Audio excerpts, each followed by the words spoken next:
Right. Balakotaiah గారు, మీకున్న, ఎందుకంటే ఆ మూమెంట్లో ఉన్నవారు కాబట్టి మీకున్న సమాచారం ఏంటి? ఈసారి అయిపోతుందని బలంగా నమ్ముతున్నారా? ఎందుకు కాలయాపన జరిగింది ఇప్పటి వరకు? అఫ్కోర్స్ మనకున్న సమాచారం అయితే అయిపోయింది, ఆల్ లీగల్ హడ్డిల్స్ కూడా దాటేసిందని చెప్పి తెలిసింది, క్యాబినెట్లో అప్రూవ్ చేసుకొని బడ్జెట్ సమావేశాలు పెడతారనేది క్లియర్గా ఉన్న సమాచారం. సో ఈ ఎందుకు లేట్ అయింది? అడ్డుపడుతున్న అంశాలేంటి? అడ్డుపడిన అంశాలేంటి?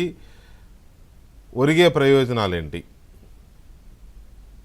వెంకటకృష్ణ గారు, విభజన చట్టంలో ఆంధ్రప్రదేశ్ ప్రజలకి కేంద్ర ప్రభుత్వం ఇచ్చిన ముఖ్యమైన వరాలు రెండండి. ఒకటి పోలవరం, రెండు రాజధాని. పోలవరం నిర్మాణానికి 7 మండలాలను కలిపి ఎలా అయితే పరిష్కారం కేంద్ర ప్రభుత్వం చూపించిందో, అమరావతి మీద కూడా చట్టపరమైన కేంద్ర ప్రభుత్వ బాధ్యతలు కలిగిన అన్ని అంశాలను గజెట్ నోటిఫికేషన్ మీద కూడా కేంద్రం ఇవ్వాల్సిన బాధ్యత ఉందండి. నిజానికి ఏంటంటే ఇది కాలాతీతం అయ్యింది. చంద్రబాబు నాయుడు గారి క్యాబినెట్ ఆమోదించింది, అమిత్ షా గారిని కలిశారు. రేపో ఎల్లుండో ఈ గజెట్ నోటిఫికేషన్ కోసం రాష్ట్ర ప్రజలు ఎదురు చూస్తున్నారండి. రాష్ట్ర ప్రజలు, భూములు ఇచ్చిన రైతులు, నాలాంటి ఉద్యమకారులు, మీలాంటి అమరావతి స్వాప్నికులు అందరూ కూడా ఎదురు చూస్తున్నారు. తక్షణం ఈ సమస్యని కేంద్ర ప్రభుత్వం పరిష్కారం చెయ్యాలి. కాకపోతే ఒక మాట ఏంటంటే, ఆల్రెడీ నాకు మీరు మొదటి మాట అన్నట్టుగా 12 ఏళ్ళుగా అమరావతి రాజధాని. పరిపాలనకు సంబంధించిన ప్రధానమైన అంగాలన్నీ అక్కడ ఉన్నాయి. సచివాలయం ఉంది, హైకోర్టు ఉంది, అసెంబ్లీ ఉంది, ప్రధానమైన ప్రభుత్వ కార్యాలయాలు ఉన్నాయి. చంద్రబాబు నాయుడు గారు అప్పుడు 3 ఏళ్ళు పరిపాలించారు, జగన్మోహన్ రెడ్డి గారు 5 ఏళ్ళు పరిపాలించారు, కూటమి ప్రభుత్వం 2 ఏళ్ళు పరిపాలిస్తున్నా కూడా మళ్ళీ గజెట్ నోటిఫికేషన్ అనే అంశం కేవలం ఆటంకవాది కారణంగానే ఈ అంశం తెర మీదకి వచ్చింది. ఈ రాష్ట్రానికి జగన్మోహన్ రెడ్డి అనే ఒక ఆటంకవాది ఒక చిచ్చు రాపటం మూలాన మళ్ళీ భవిష్యత్తులో దీనికి ఉన్న ఇబ్బందులు కలుగు చేస్తారని, ఎందుకంటే వాళ్ళు అడుగుతుంటుంటారు. చాలా రాజకీయాల పరిస్థితి కూడా ఆ ఒక్కటేది బొత్స సత్యనారాయణ కూడా అడుగుతున్నాడు గజెట్ నోటిఫికేషన్ అని చెప్పేసి. అంటే చట్టంలో ఉన్న వాటిని అడ్డు పెట్టుకునే ప్రయత్నం చేస్తున్నారు.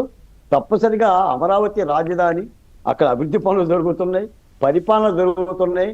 600 అయినా 106 అయినా కేవలం గజెట్ నోటిఫికేషన్ కూడా వైసీపీ పార్టీ కోసం ఇవ్వటమేనండి. నిజానికి కింద మీరు అన్నట్టుగా రాష్ట్ర ప్రజలు కానీ రాష్ట్రంలో ఉన్న అన్ని రాజకీయ పార్టీలు అమరావతిని అంగీకరించిన తర్వాత కేవలం వైసీపీ పార్టీని, కేవలం ఒక్క వైసీపీ పార్టీనే అమరావతి మీద నిందలు, అమరావతి మీద నిప్పులు, అమరావతికి ద్రోహము, ఈ అంశాలన్నీ కూడా చేస్తున్నారు. ఆయన గతంలోకి వెళ్తున్నా, గత 5 ఏళ్ళు ఆయన ఇల్లు, పంప, గోడు ఇవన్నీ చెప్పట్లా. ఇప్పుడు ఆయన ప్రెస్ మీట్ పెట్టింది కూడా అమరావతిలోనే. తప్పనిసరిగా ఈ రోజున కేంద్ర ప్రభుత్వాన్ని రైతుల తరపున అడుగుతుంది ఏంటంటే, వెంటనే ఈ బడ్జెట్ సమావేశాల్లోనే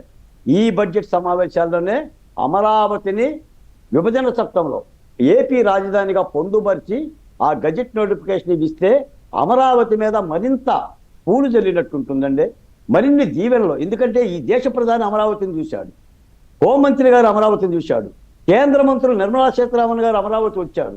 వాళ్ళ శుభాషితాలు ఉన్నాయి, అమరావతిని మెచ్చుకున్నారు. అమరావతి అక్షయ పాత్రగా రూపుదిద్దుకుంటుంది. ఈ రోజున రాష్ట్రం మొత్తం ఆర్థికంగా కానీ అభివృద్ధి పరంగా కానీ ప్రధానంగా ఆధారపడ్డది రాజధాని మీద, చరిత్ర గర్వించే విధంగా రైతులు ఇచ్చిన భూముల భాగస్వామ్యం మీద. అలాంటి రాజధానిని తప్పనిసరిగా కేంద్ర ప్రభుత్వం గుర్తించాలి, నోటిఫికేషన్ ఇవ్వాలి. ఇంకా చట్టపరంగా, అది న్యాయస్థానాల పరంగా కానీ చట్టపరంగా కానీ ఏ అంశాలు ఉంటే అంశాలను కూడా పరిష్కరించాల్సిన బాధ్యత కేంద్ర ప్రభుత్వం మీద, ముఖ్యంగా ప్రధాని నరేంద్ర మోడీ గారి మీద ఉండే. నేను చెప్తున్నాను సార్, ఈ డిబేట్ సాక్షిగా, ఏబిఎన్ సాక్షిగా ముఖ్యత హస్తాలతో కేంద్ర ప్రభుత్వాన్ని కూడా మేము వేడుకుంటున్నాము. తప్పనిసరిగా ఈ గజెట్ నోటిఫికేషన్ ఇవ్వండి. ఈ గడిఫికేషన్ రావడంతో అమరావతి మీద ఉన్న ఇతర నిందలు కూడా, ఈ వైసీపీ పార్టీకి సంబంధించిన అబద్ధాలు కూడా మొట్టుమాయమవుతాయి. తప్పనిసరిగా ఆంధ్ర రాష్ట్ర ప్రజలను విభజన చేసి రాజధాని లేకుండా చేసిన ఆనాటి కేంద్ర ప్రభుత్వానికి ఈనాటి